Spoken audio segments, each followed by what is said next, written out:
Listen carefully and answer questions 1 to 6. Good afternoon, Estelle speaking. What can I do for you? I was told that the school holds, adult education classes. Yes, it does. We run 7 a week, 3 on Tuesdays and Thursdays, and 1 on Wednesdays. Are they all evening classes? No. Because of the number of people who work shifts these days, we've found there's quite a demand for day classes as well. Well, I don't work, and I really want to get out and meet people, so daytime or evening would suit me. What is it you're particularly interested in? Oh, anything really. Okay. On Tuesdays, we have a writing workshop for those people who've always longed to write but are hesitant about putting pen to paper. It's an evening class and runs from 6 to 7:30, but there is a restriction on numbers. Oh. Yes. The tutor has advised us to restrict participants to a maximum of 10 per session, so I'll have to check and let you know if there is room for you. Thank you. Also, on Tuesdays, there is a book club designed for older adults looking to be inspired, to learn and share insights with one another. Are there any restrictions on that? Not really, but you'd have to be able to read the prescribed book each week. You have to read set books, do you? Yes, and keep up with the others by finishing 1 a week. I understand. What else do you have? There's a history group on Tuesdays as well, run by a researcher and historian who provides a fascinating glimpse for you into the lives and society around this area 100 years ago. I don't think so. Well, what about Scrabble Club on Wednesday? It's extremely popular, you know. Sounds good. What time? 2 to 3:30 in the afternoon. Yes. I think I could manage that. Well, if you like Scrabble, you might like to join the chess night on Thursday evenings. It's more for serious players, though. Unfortunately, I don't play chess. Would you be interested in cake decorating? Well, I do enjoy baking from time to time. Have you thought about decorated cakes, though? You know, they make a wonderful focal point of any special celebration. Maybe not. Before you hear the rest of the conversation, you have some time to look at questions 7 to 10.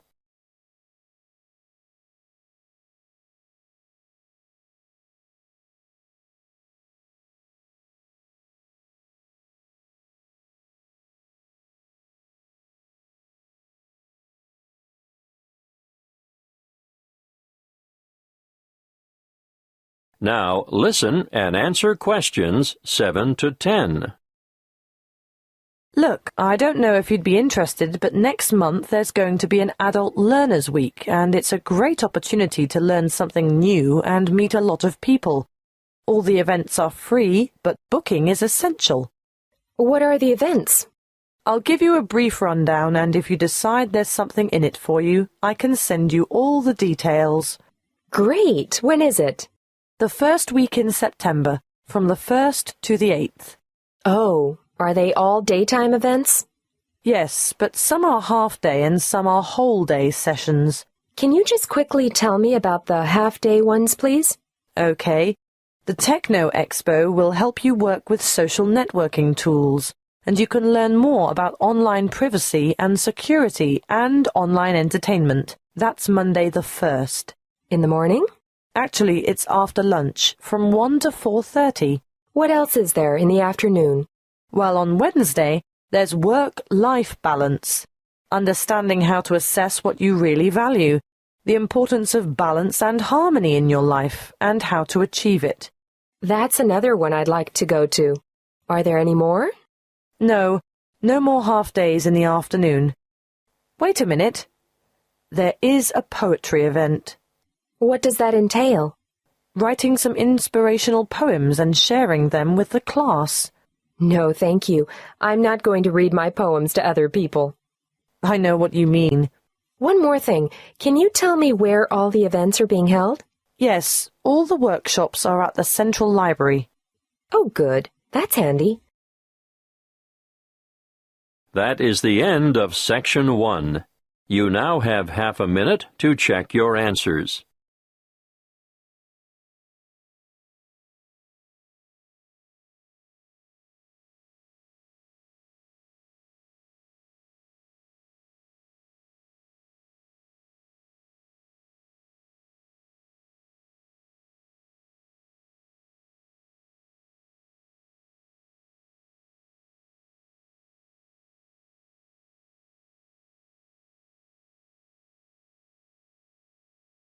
Now turn to Section 2.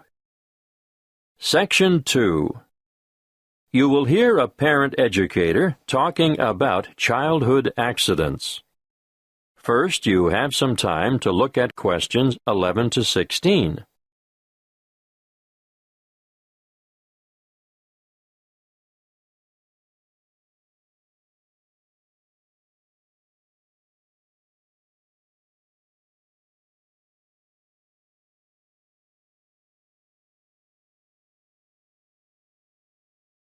Listen carefully and answer questions 11 to 16. I'm sure you are all aware that babies, infants, and children are exposed to an enormous number of potentially serious accidents all the time. Accidents where vehicles are involved are always awful, but particularly so when children are injured. Now, of course, most should never happen, but unfortunately, the casualty lists increase every year. It still surprises me that so many youngsters fall from shopping carts, for example. With small children, however, the highest proportion of accidents will occur inside the house or in the backyard. Many of the risks are obvious, but are often ill-considered, even in well-organized homes. Older children are exposed to a greater number, for they are also open to the hazards of the adult world. This should be kept well in mind by parents. Education is vital. There are some very good television shows which do the job quite well, but children should be educated from the moment they learn to crawl. And so I'd say the best teachers are parents, who can instill safety habits in the responsive minds of their children by constant repetition. In this way, they will gradually learn to avoid the danger zones. Of course, if they go to preschool, there'll be fewer hazards there, but I'm going to cover a few of the important household areas now. Firstly, kitchen hazards. The family kitchen is actually no place for a child, although children may spend a lot of time there with their mothers. All I can say is never leave saucepans on stoves with their handles jutting out. It's easy for little hands to seize hold of them, and adults can even catch themselves on them too. Scalding is a serious issue for grown-ups and children alike. If you are transporting dangerous items about the kitchen, always look to see where children are standing. Hot items are naturally high risk. Cooking with an infant at your feet can be very dangerous. Be careful with sharp and heavy objects as well. And not the least of dangers is treading on the child, or their hands or feet at any rate. Let's move on to poisoning now. An amazing number of household items are potentially lethal to babies but are often carelessly left around. Bleach, drain cleaner, and similar items should be kept out of reach of infants, who have no idea of their risks. And a word of warning here, never reuse juice bottles as containers for lethal fluids, and never leave these items within access of infants. Playground equipment deserves a mention too. Even in the most skillfully designed playground, accidents occur. We all enjoy the seesaws, but do make sure that they are evenly balanced. Personally, I don't understand the attraction of the roundabout. It makes me feel sick to my stomach. But the little ones enjoy the ride. Swings are great fun, but children just don't understand the danger of a swing suddenly coming back and striking a standing child. The results are often big bruises or even broken bones. Fractured skulls are the worst playground injuries I've seen, and these are common when young ones fall from a height such as the top of a climbing frame. I think the slides are much safer. Whatever your preference, though, be sure to keep a watchful eye on your children in the playground. Before you hear the rest of the talk, you have some time to look at questions 17 to 20.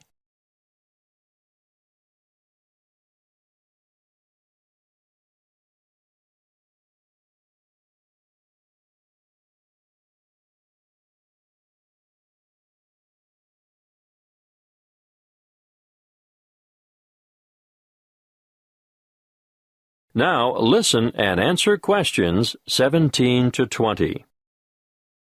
We're up to bath time now. You know that you should never leave a baby alone in a bath because it's possible for babies to drown in a few centimeters of water. But how many of you have been tempted to go and grab the phone when it rings? My advice to you is to let it ring. And remember when you're filling the bath to put cold water in before the hot to prevent severe scalding in case baby climbs in before it's ready. Moving on to electrical dangers, first of all, power points. These have a fascination for toddlers, and they'll shove things into the holes like hairpins, nails, screwdrivers, you name it. Points should always be fitted with protective plugs to prevent this. Teach children to respect all electrical appliances because they are all potential hazards. Do I need to mention cigarettes? Unfortunately, I still see parents smoking in spaces where their children have to inhale the cigarette smoke. We all know the dangers of secondhand smoke. But even leaving a packet of cigarettes within reach is dangerous because eating just one cigarette may poison a small child. If quitting the habit is too difficult, please ensure all tobacco products are kept out of reach and smoke outside. Lastly, given our cold winters, I need to warn you about heating systems. Open fires and heaters must be covered by protective devices. Even radiators and other sources of heat, which are attractive to children, can cause a nasty burn on sensitive young skin. Remember, there is never a good time to leave infants by themselves in a room where there is an unprotected source of heat. That is the end of Section 2. You now have half a minute to check your answers.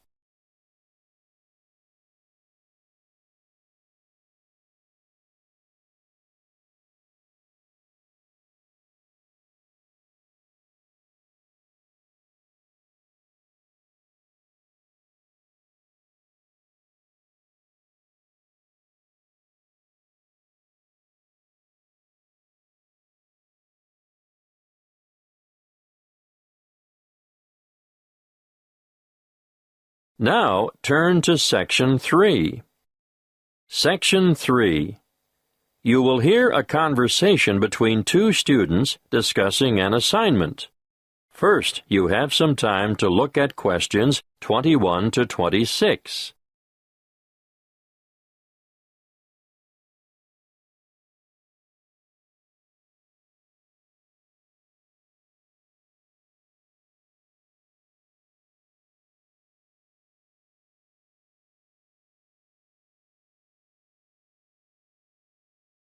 Listen carefully and answer questions 21 to 26.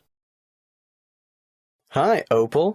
Any ideas about what we should do for our geography project? Hi, Perry. Yes, I'd like to do something on wetlands. I think that's a great idea. Where do we start? With a definition, of course. Something like a marshy area of land where the soil near the surface is saturated or covered with water, forming a special habitat for wildlife. And we could add, the flora and fauna of the area are reliant on the waterlogged soil for their survival. Yes, that's a major problem, actually. When commercial developers or farmers come along and decide to drain the swamps, everything dies. The practice is all too common, unfortunately. Did you know that as a result, wetlands are recognized internationally as one of the most threatened types of habitat? That's right. We'll have to be sure to discuss their importance in our assignment. But first, I think we should state some of the particular characteristics of wetlands. Well, there are 3 that I can think of. To start with, wetlands are limited areas of open water which vary depending on seasonal fluctuations. Yes, and the second could be that there's usually a variety of water-tolerant flora on the banks and throughout the water. Of course, depending on the time of year, there may be more or less water, but levels generally remain quite shallow. Okay, now let's move on to the importance of wetlands. Shall we start with plant and wildlife habitat? Yes, I think we should point out that wetlands are homes for countless species of water birds, frogs, invertebrates, and fish. And they support many varieties of water-loving plants. Which brings us naturally to the topic of biodiversity. Even small wetlands act as borders between land and permanent water. They turn into refuge areas or sanctuaries in times of drought, and they often support rare and threatened plants and animals found nowhere else. Exactly.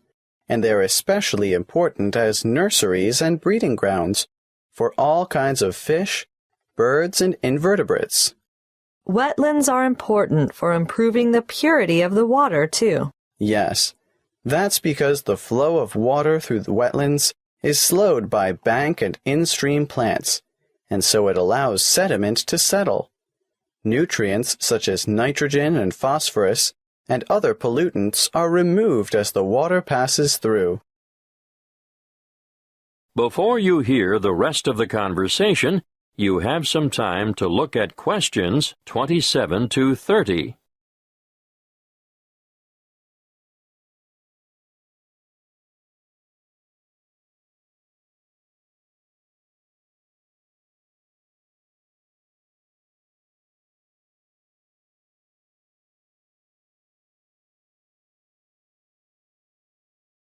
Now listen and answer questions 27 to 30.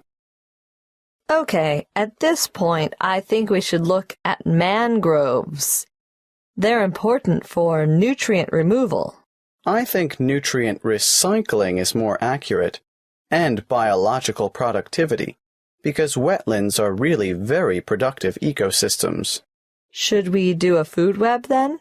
We should do a diagram of some sort showing the importance of mangrove trees, but maybe not a food chain. How about you explain it while I try and sketch it? Right. Well, let's start with the mangrove trees. They're very special because of their aerial roots that allow them to breathe even when the tide is high and their roots are underwater. They can live in salt water, and the salt enters through the roots, travels up to the older leaves, and then these die and drop back into the water. A unique feature of mangroves is their ability to develop leaves on their seeds while they're still on the tree, and the seedlings drop down, planting themselves directly into the mud underneath. Got that. What happens to those older leaves that fall? The fallen leaves, or litter, decay in the water and form a rich mud that feeds bacteria, worms, and small crustaceans. You mean things like prawns and crabs feed on the decomposed leaf? Yes, and even little fish do as well. And bigger fish feed on them? Eventually, the remaining organic matter, which is now just very tiny particles, is taken up through the root system, providing nourishment for the mangrove trees. And the cycle begins all over again. Yes, that's exactly it. That's what we'll call it, the nutrient cycle of mangrove litter. Great. I'll go home and work on this, and we'll meet again tomorrow. Okay, see you then. That is the end of Section 3. You now have half a minute to check your answers.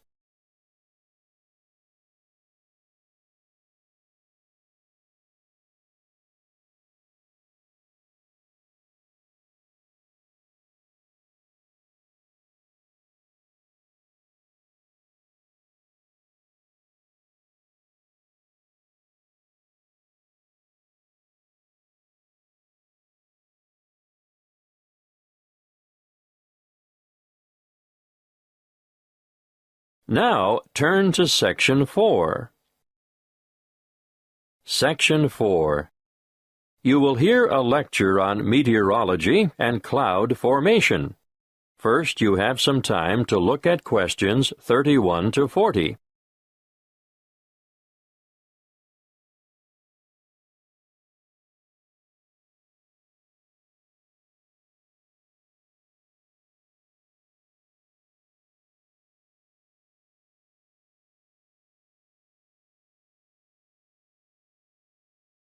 Listen carefully and answer questions 31 to 40. Good morning. It's good to see so many of you taking an interest in meteorology. As you are all newcomers to the topic, let's keep it simple to start with.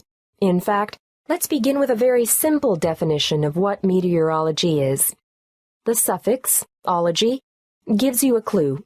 At least you can all guess that it is the study of something. Meteorology is in fact the scientific study of all changes in the atmosphere, essential for forecasting the weather, of course. And you all know what weather is, right?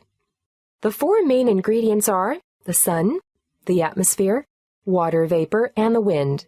They all come together, disseminating heat from the sun around the globe and making clouds in the layer of the atmosphere directly above the ground, which is called the troposphere. Look up into the sky, and on almost any day of the year, you'll see clouds. Clouds form when water that has evaporated from the surface of the earth condenses onto microscopic dust particles, or other particles, floating in the air. Cloud formation takes different shapes, and they mostly get their names from Latin roots. Now, let's look at the five most basic. We'll start with cumulus, which is a low cloud with a white, puffy appearance, and most often composed of water droplets. It gets its name from cumulo, meaning heap, for its typical piled-up appearance. Now let's move on to stratus, from strato, meaning layer.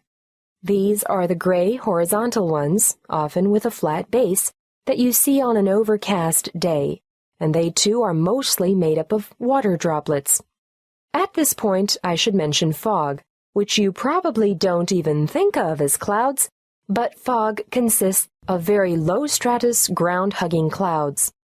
The high-altitude cirrus cloud, on the other hand, is mostly made of ice crystals and appears wispy and thin, almost hair-like in fact. That's where they get their name, from the word cirro, meaning wisp of hair.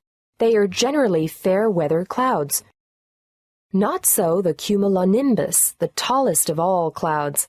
They extend way up into the troposphere, and these are the ones that produce lightning, thunder, heavy rain, strong winds, and tornadoes. Beware the cumulonimbus. You already know what cumulo means, and it won't surprise you to find out that nimbus means rain, and added as a suffix is an indication of clouds' ability to produce precipitation, which could be rain, snow, or hailstones.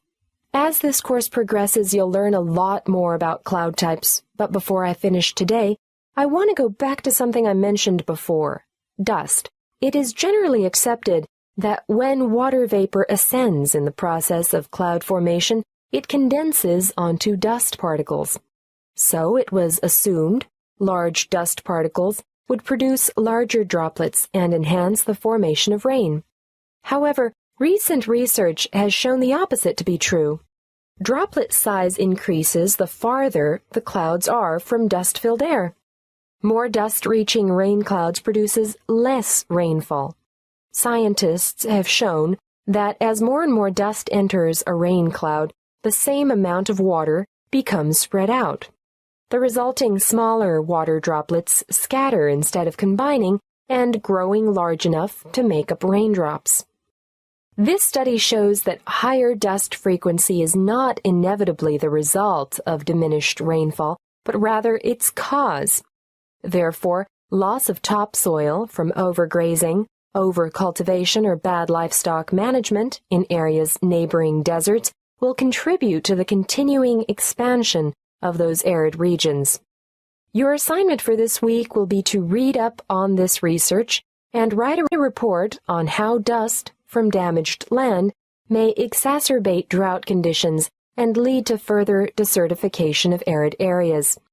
In other words, how land use has an impact on climate change.